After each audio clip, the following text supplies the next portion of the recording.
Bien, como me presentó Paula, la presentación que tengo preparada para hoy día es sobre la experiencia que hemos tenido utilizando el estándar Darwin Core en la colección de nidarios a nivel de film, y en particular de los nidarios que fueron colectados o recolectados en Chile.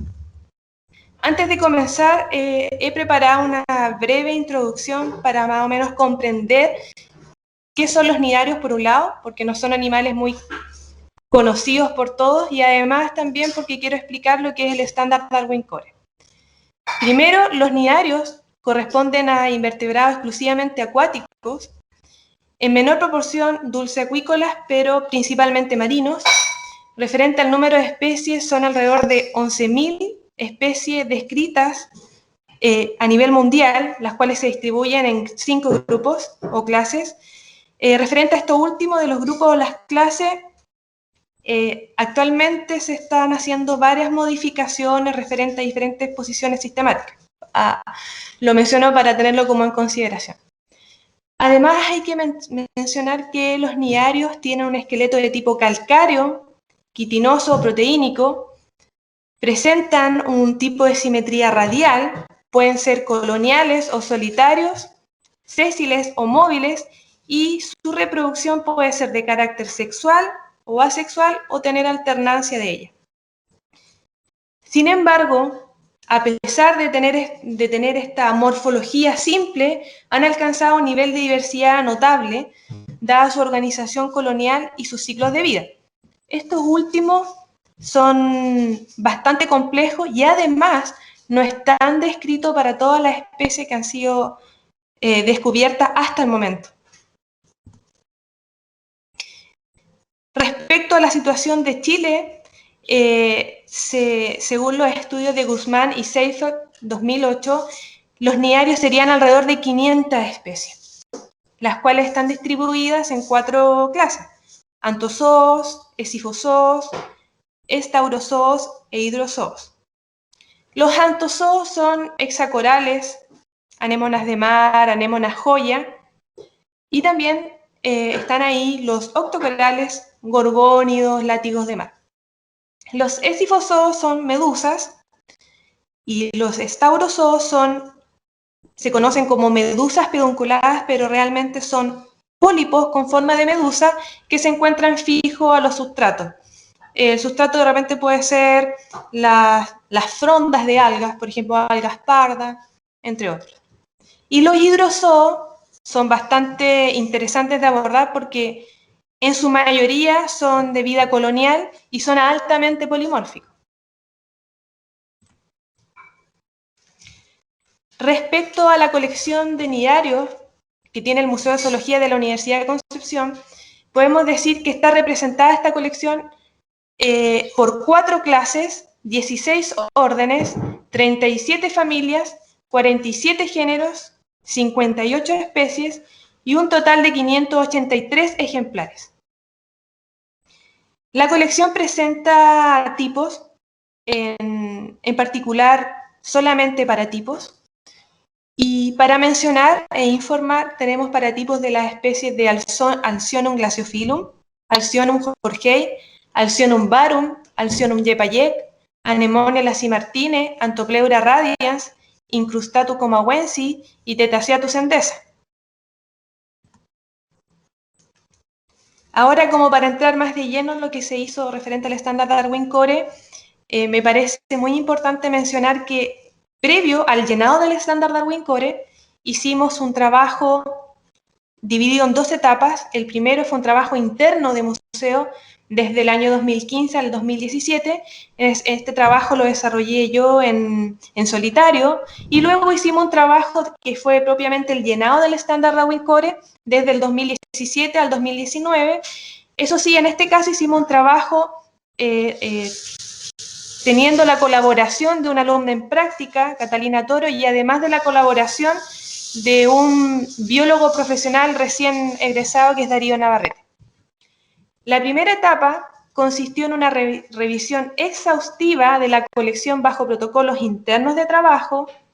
Nosotros tenemos un protocolo que se viene aplicando hace mucho tiempo, pero nosotros lo pasamos en papel para esta misma circunstancia. Y en esta revisión hicimos una comparación y una revisión de los ingresos, de los letreros, de las etiquetas, todo en torno de este protocolo interno que tenemos nosotros, para que todo estuviera homogenizado. Y también hicimos, muy importante, la actualización de la posición sistemática de cada uno de los ingresos de la colección. Para eso utilizamos la plataforma WORMS, World Register of Marine Species, y también ocupamos la plataforma de la investigadora Fautin, Daphne Fautin, que tiene una página que se llama Hexacorales del Mundo. Y en la parte 2, donde se hizo llenado del estándar Darwin Core, hicimos una revisión de los datos de toda la colección en un contexto del estándar Darwin Core.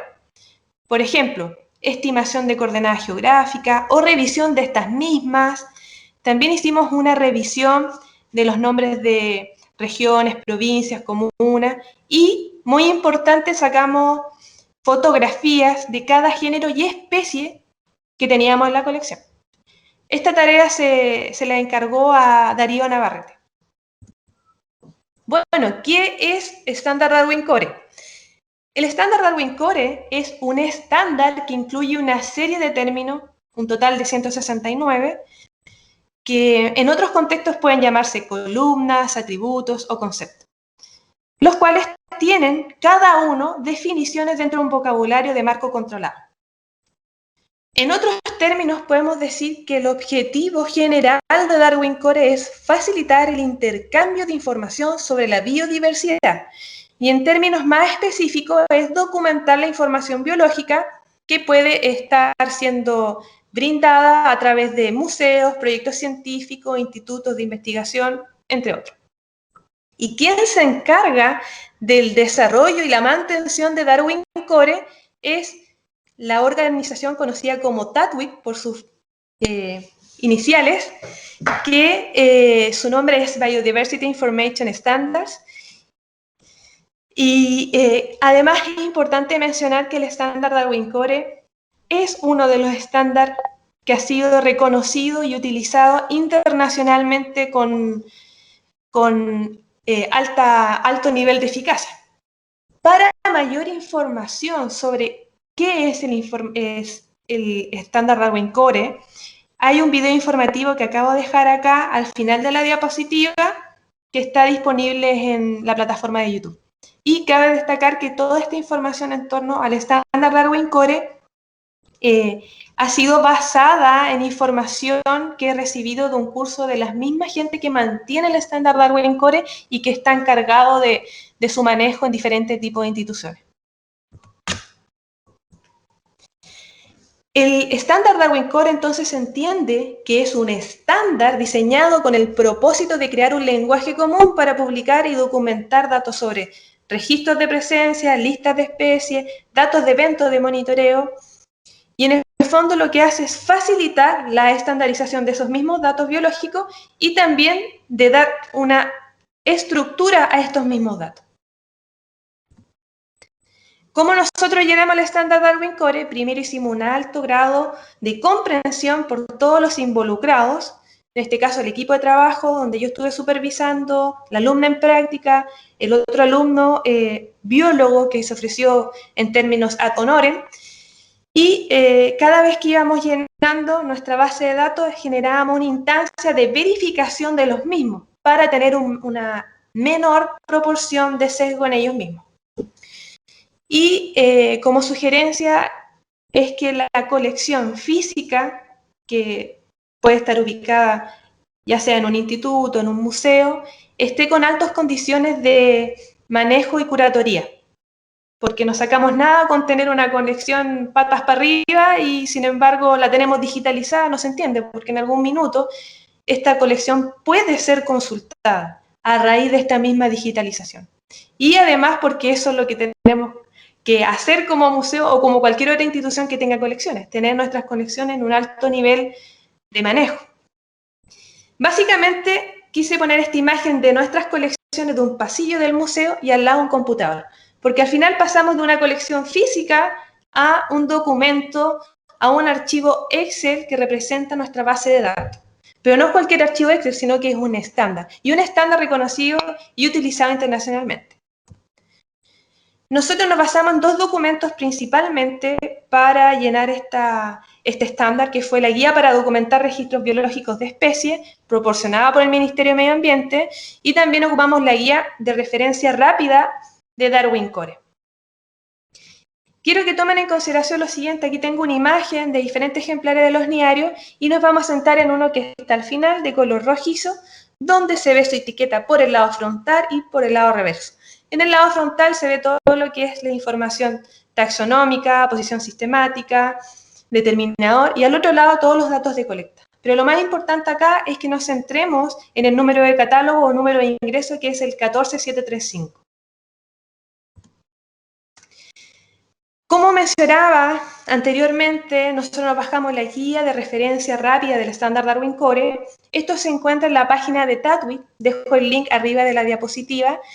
Hay que mencionar que está en un inglés, pero es un inglés de fácil comprensión, y además cada evento está organizado por temática, por ejemplo, el nivel de registro, el nivel relacionado al evento, y cada parámetro está asociado con una definición y además con un ejemplo.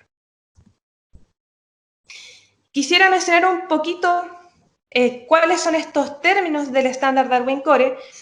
Como mencionaba en la diapo anterior, justamente hay diferentes parámetros que están asociados a la información básica, al nivel de registro, tipo, institución, colección, licencia de uso de los datos. Después hay otro ítem que es sobre el registro, sobre la presencia, es decir, el número de catálogo. En este caso, como yo decía anteriormente, nosotros tenemos nuestro número de museo, número de ingreso, o número MCTUC-UCC, o UCC-MCTUC, como decía la profesora Vi al comienzo. Y también después viene otro ítem que es sobre el organismo, sobre la muestra de material, que siempre están asociados con un ID. Todo lo que es ID es identificador o identificación. Después todos los parámetros asociados al evento, observación. Luego lo que es la ubicación, todo lo referente a la ubicación donde ocurrió dicho evento, registro o observación. Los aspectos relacionados a la georreferenciación. Después todos los otros parámetros asociados a la posición sistemática, a la identificación taxonómica, entre otros. Entonces, con esos aspectos ya un poco más aclarados y informados, podemos proceder a qué fueron nuestros resultados. Nuestro resultado fue, como ya venía anticipando, un archivo Excel que presenta 190 números MCTUC-UCC o números de catálogo con 100 parámetros llenados. Cabe mencionar que estos parámetros del estándar Darwin Core son de carácter opcional, como acá aparecen en verde, o de carácter obligatorio, mejor dicho, de carácter obligatorio, los que son los que aparecen en color verde, y en color celeste aparecen los que son opcionales.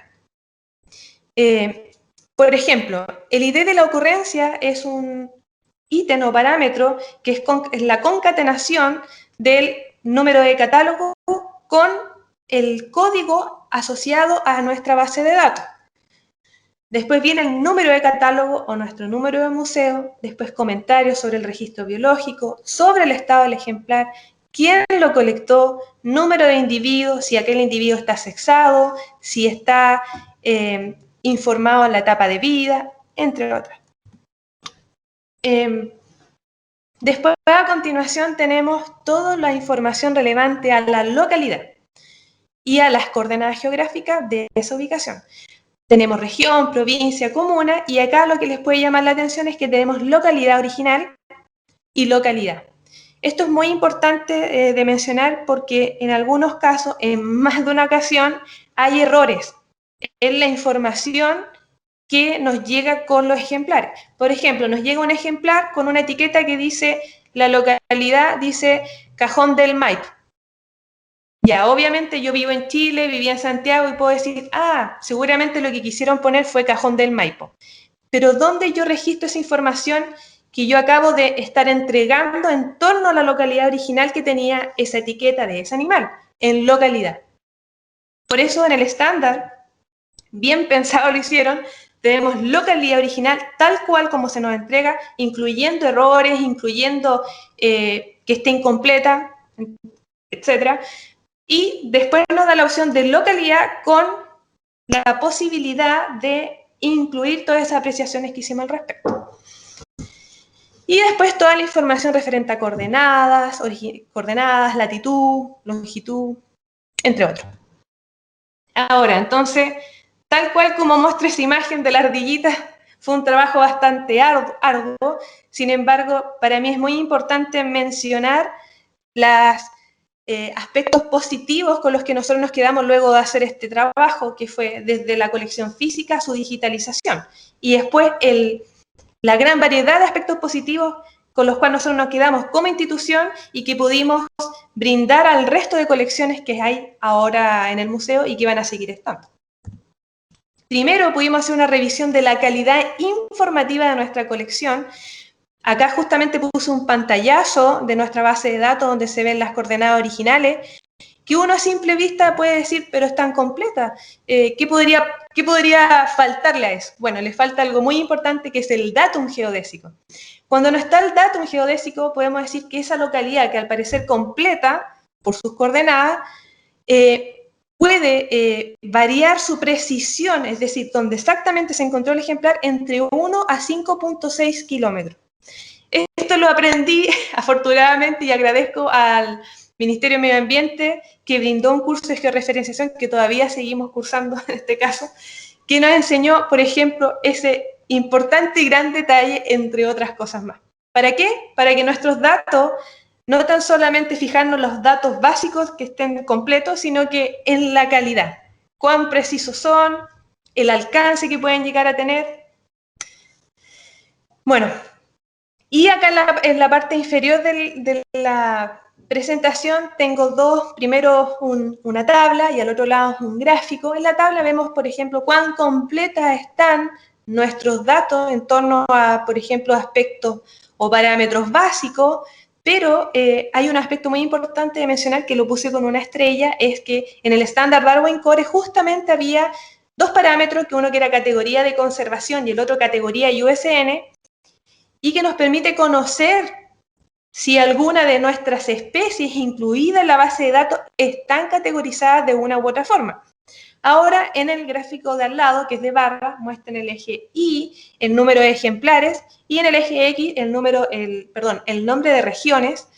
Y vemos que obviamente nosotros, por ejemplo, tenemos una alta cantidad de ejemplares que están en la región del Biobío, o más bien de ejemplares, números de ingreso. Hago la corrección, y es números de ingreso. ¿Por qué? Lo más importante que ese alto valor que hay en la región del Biobío es dado porque nosotros como facultad vamos de forma continua a lugares, por ejemplo, de nuestra costa, colectamos material y ese material después pasa al museo. También hay, por ejemplo, que tenemos una harta cantidad de ejemplares asociados a la región de Magallanes, en la Antártica chilena, y eso es porque en el tiempo atrás las expediciones iban mucho más para ese lado. Sin embargo, tenemos menor cantidad en las otras regiones de Chile.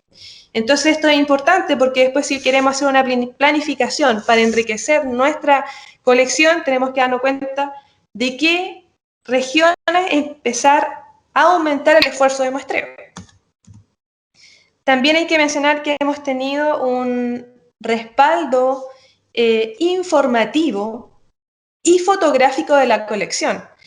Y eso es un aspecto no menor, considerando que en algunos casos, tal como han dicho mis colegas, hay ciertas situaciones que pueden ser originadas por el hombre o pueden ser originadas naturalmente y que puede afectar el estado de las colecciones. Por ejemplo, el incendio que hubo en Valdivia, que ya lo mencionaron, o el incendio que pasó en el Museo Nacional de Brasil. Entonces, obviamente, una especie de seguro que podemos tener es el respaldo informativo y el respaldo fotográfico. También este respaldo nosotros no lo hacemos en cualquier documento, sino que lo hacemos en un estándar, como ya venía mencionando, que es de uso mundial. Acá en este gráfico se ve en verde cuáles son los países votantes de la iniciativa de Standard Darwin Core, que ha sido también soportada por la plataforma YEVIF, y en celeste los asociados. O sea, podemos ver que los principales países que tienen grandes colecciones y que generan gran cantidad de datos están asociados o están en torno al estándar Darwin Core. También toda esta experiencia nos ha permitido crear una comunicación fluida entre diferentes investigadores y profesionales, ya sean de la facultad, estudiantes de doctorado, por ejemplo, o estudiantes recién egresados que están, por ejemplo, en el Instituto Milenio Oceanográfico, o también profesionales ya que tienen una trayectoria trabajando en el buceo científico comercial, como vemos acá arriba el colega. Y esto nos ha permitido generar una transferencia de conocimiento, ya sea a nuestro entorno de trabajo, nuestro pequeño entorno de trabajo, pero también a otras instituciones como el Instituto de Fomento Pesquero, porque se nos invitó a ir a comentar nuestra experiencia y a hablar además sobre los nidarios, y también entregar todo nuestro conocimiento en esta experiencia al Museo de Historia Natural de Concepción, en un pequeño seminario que se hizo el año pasado. Y también hemos podido desarrollar un trabajo científico con estos mismos especialistas, pero están en proceso. Y ya como para ir finalizando, hay que mencionar dos aspectos importantes que esta misma experiencia que tuvimos con los investigadores y profesionales llevó en algún minuto que ellos vinieran a revisar nuestra colección y ver los animales que no estaban identificados, y nos dimos cuenta que los ejemplares, por ejemplo, de anémonas que estaban totalmente contraídos en sus tentáculos, imposibilitaba demasiado o prácticamente no se podía hacer cortes longitudinales que nos permitían llegar a una estimación de especie fidedigna. Por tanto, esos ejemplares podían tener todos los datos básicos, sin embargo, no nos iban a servir, porque no íbamos a poder saber qué especie correspondía a ese ejemplar. Entonces nosotros generamos protocolos de recolecta, fijación y mantención asociados a la posición sistemática, pero muy en detalle a nivel de filo. También este mismo análisis que hicimos por región, por el número de familias, número de ejemplares, números de ingresos, nos permitió saber qué especies no teníamos, por ejemplo, en la región del Biobío. Entonces armamos un terreno hacia Columo y pudimos colectar justamente un par de anémonas que eran de relativamente fácil colecta y que no teníamos hace mucho tiempo en la colección. Y no teníamos. No es que se haya perdido, en este caso no teníamos simplemente. Y quiero finalizar esta presentación dando los agradecimientos a la señorita Lacey Montano por las gestiones de la primera práctica profesional remunerada para el museo. Esta se la adjudicó la señorita Catalina Toro, bióloga, y también quiero agradecer a los colaboradores, en este caso colaborador ad honorem Darío Navarrete, que nos hizo un fantástico trabajo con la digitalización, con las fotografías de toda la colección, ya fuesen especies o géneros. Ahí tengo la bibliografía para los interesados. Ocupé el libro de Hausima y Fosterra 2009 y también el libro de Zagal y Hermosilla 2017. El contacto del museo, la página web, y finalmente quiero decir muchas gracias por su atención.